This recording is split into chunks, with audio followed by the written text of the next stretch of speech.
నేనేమంటున్నా, మీరు మీరు తప్పు చేస్తున్నారు, ఇంకేదో చేస్తున్నారు కానీ కొద్దిగా చూసి ఉన్నట్టు పోతే వాళ్ళు కూడా సార్ ఇప్పుడు మీరు ఒక మాట, ఇప్పుడు ఈ బండి రాసిన కదా నేను, ఇది నేను ఓన్లీ నాన్ ట్రాన్స్పోర్ట్ ఉంది, ఇది ట్రాన్స్పోర్ట్ కన్వర్ట్ చేసుకొని నడుపుకోవాలని రాసిన. దీన్ని నేను ఒకవేళ స్టేజ్ క్యారేజ్ రాస్తే ఈ ఒక్క బండికి 1,20,000 కట్టాలి. ఈ 10-15,000 కట్టడానికైనా వాళ్ళకి ఇంత ఇబ్బంది అవుతుంది. ఆ రకంగా రాసి ఇంకా ఇబ్బంది.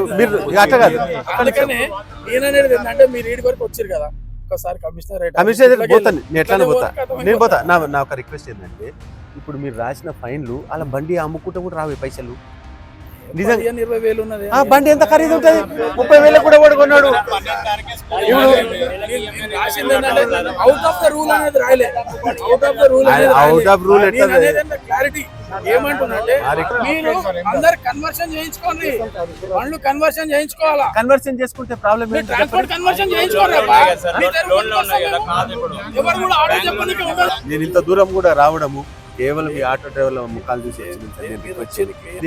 ఓన్లీ మీ డ్రైవర్ల గురించి ప్రాబ్లం రాకుండా సార్ని రిక్వెస్ట్ చేద్దామని ఇంత దూరం వచ్చిన నేను.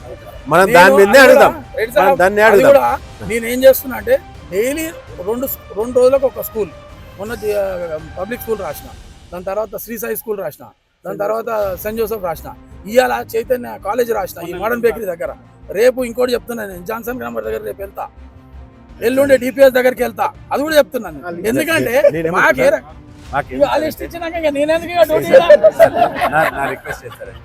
ఇది కూడా రాయిస్తానంటే, మీరు వచ్చారు కాబట్టి చెప్పిన ఆల్టరేషన్ రాయా.